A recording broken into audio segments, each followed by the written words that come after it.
इस आंदोलन में सरकार की सह है। अगर हम आंदोलन करने आए थे पिछड़े ओबीसी मोर्चा के बैनर पे, मुझे एयरपोर्ट पे नजरबंद रखा गया 14 घंटे। मैं अगले आंदोलन में आया तो फ्लाइट कैंसिल करवा दी मुख्यमंत्री जी ने।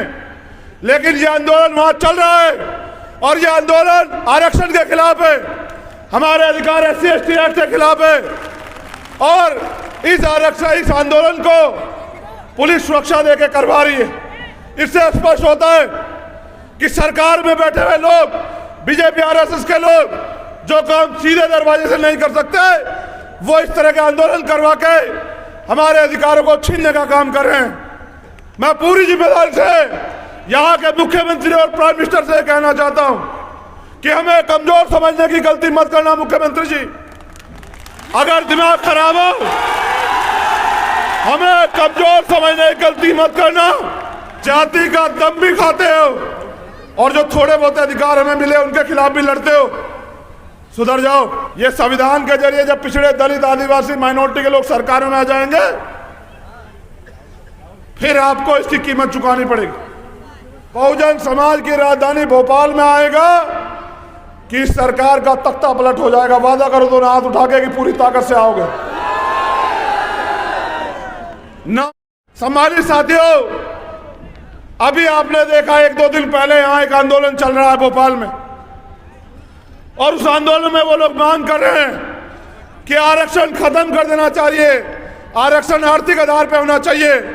मैं उन भाइयों का बहुत बहुत धन्यवाद करता हूं, दोनों हाथ जोड़ के धन्यवाद करता हूं कि आपने ये आंदोलन करके मध्य प्रदेश के नहीं, पूरे देश के दलित, पिछड़े, आदिवासी और जो अन्य धार्मिक अल्पसंख्यक है, जो पिछड़ी जातियों में आते हैं, उनको ये एहसास कराया कि आप कभी भी उनके हितैषी नहीं, आप हमेशा उनके अधिकारों को कुचलने का काम करते हो।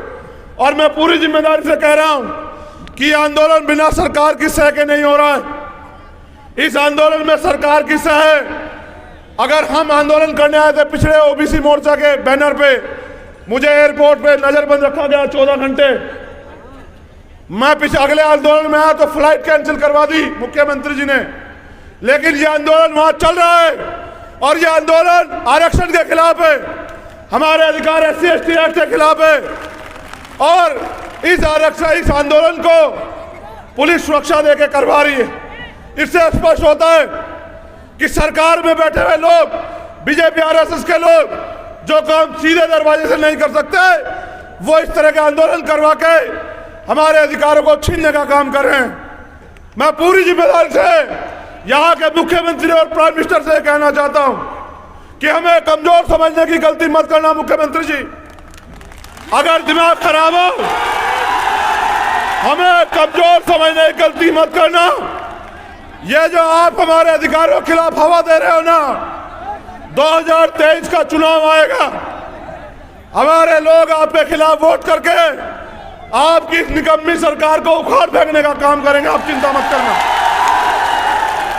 ये जो पर्दे के पीछे से आप ये खेल खेल रहे हो, हम बाबा साहब अम्बेडकर के अनुयायी खेल से बाकी हम।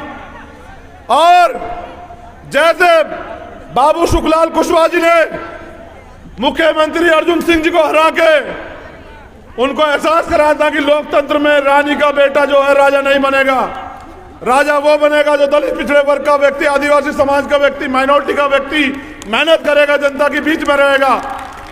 वैसे ही शिवराज चौहान जी को हम लोग 2023 के चुनाव में एहसास करा देंगे कि उनके सारे षड्यंत्रों का जवाब हम वोट के जरिए देंगे। 12 तारीख को चंद मुट्ठी भर लोग आपके अधिकारों के खिलाफ आंदोलन कर रहे हैं, आपको भद्दी भद्दी गालियां दे रहे हैं, तमाशा देख रही है यहाँ की पुलिस, यहाँ की सरकार। हमारे लोगों को जाति सूचक शब्द कह के अपमानित किया जा रहा है। 12 तारीख को आंदोलन है, 12 फरवरी को भोपाल में। मैं चैलेंज के साथ कह रहा हूं मुख्यमंत्री जी को, हम ना किसी को गाली देते, ना किसी समाज के खिलाफ कोई बात करते। हम बाबा साहब अम्बेडकर के अनुयायी संविधान को मानते हैं, लेकिन ये लोकतंत्र है, यहाँ सरों की कीमत है। आप फोर्स लगा लेना, आप फ्लाइट कैंसिल करवा देना, आप ट्रेन कैंसिल करवा देना। भोपाल को पैरों से इतने पैर भोपाल में आएंगे कि भोपाल में पैर रखने की जगह नहीं बचेगी, मेरा वादा। दलित पिछड़ों के अधिकारों के प्रति, आदिवासी माइनॉरिटी के अधिकारों के प्रति सम्मेलन करवाते, गुंडाई करवाते, दिमाग खराब हो गया। इस दिमाग खराब का इलाज हम लोग संवैधानिक वोट के जरिए करेंगे, आप लोग चिंता मत करना। और मैं तो उनका धन्यवाद कर रहा हूं, क्योंकि उनको यही नहीं पता आरक्षण है किस लिए। यहां इस देश में जो गैर बराबरी है और जिस तरह का भेदभाव है, उस भेदभाव को में सबको न्याय मिले और समान अवसर मिले, इसलिए रिजर्वेशन का अधिकार मिला। और ये अधिकार अब तो ईडब्ल्यूएस के जरिए भारत के स्वर्ण जाति के लोगों को मिला है। फिर भी 60% आरक्षण लेके 40% में 90% लोग और 60% आरक्षण लेके हमारे खिलाफ हमारा खाके हमें आंख दिखाते हो। 12 तारीख को, 12 फरवरी को समापन दिवस पे भोपाल में तुम्हारा जवाब देंगे। मैं यहां उपस्थित लोगों से कहना चाहता हूं, आपके कंधों में बहुत बड़ी जिम्मेदारी है। चारों तरफ तमाशबीन बने हुए नेता, एकमात्र संगठन जो दलित पिछड़े आदिवासी माइनॉरिटी के हक अधिकार की लड़ाई को सड़क पे लड़ता है। क्या आरक्षण देके करोगे? ऐ मेरे नासमझ भाइयों जो भोपाल में बैठे हो, कौन सा आरक्षण हटाने की बात कर रहे हो? सरकार ने तो सरकारी नौकरियां वैसे ही खत्म कर दी हैं। ये मोदी गवर्नमेंट तो और ये डबल इंजन की सरकार तो वैसे ही सरकार डिपार्टमेंट खत्म कर रही है। कौन सा आरक्षण खत्म कराओगे? आरक्षण सुप्रीम कोर्ट ने 50% की कैप खत्म की है। जितनी जिसकी संख्या भारी उसकी उतनी हिस्सेदारी। 100% आरक्षण लागू कराएंगे हम इस देश में, याद रखना मेरी बात को आप लोग। और आरक्षण के खिलाफ बोलने वालों साथियों, दिन में तारे दिख जाएंगे आरक्षण के खिलाफ विरोधियों को, ये बात याद रखना। आरक्षण इस देश में तब तक रहेगा जब तक इस देश में सामाजिक गैर बराबरी रहेगी, आर्थिक गैर बराबरी रहेगी, जाति के नाम पे, मूंछें रखने के नाम पे, घोड़े चढ़ने के नाम पे या सम्मान से जीने के नाम पे जब तक हत्याएं होंगी, आरक्षण रहेगा। और अगर आरक्षण से दिक्कत है तो करो पहले जाति खत्म। हम स्वागत पहल करेंगे तुम्हारी, तुम जाति खत्म करने की बात करो। जाति का दम भी खाते हो और जो थोड़े बहुत अधिकार हमें मिले उनके खिलाफ भी लड़ते हो। सुधर जाओ, वरना ये संविधान के जरिए जब पिछड़े दलित आदिवासी माइनॉरिटी के लोग सरकारों में आ जाएंगे, फिर आपको इसकी कीमत चुकानी पड़ेगी।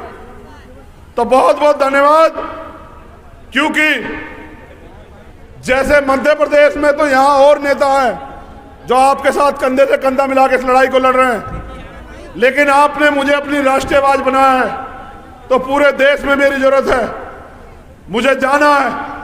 लेकिन इस उम्मीद के साथ दोनों हाथ खड़े करके मुझसे वादा करो। पहले बात सुन लो, वादा क्यों चाहिए तुमसे, कि 12 फरवरी को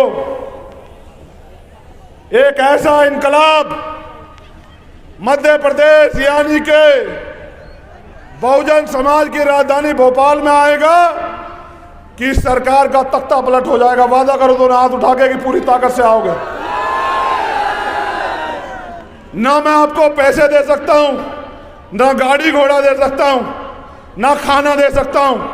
स्वाभिमान सम्मान की लड़ाई है, अपने पैरों पे आना, अपनी जिम्मेदारी पे आना।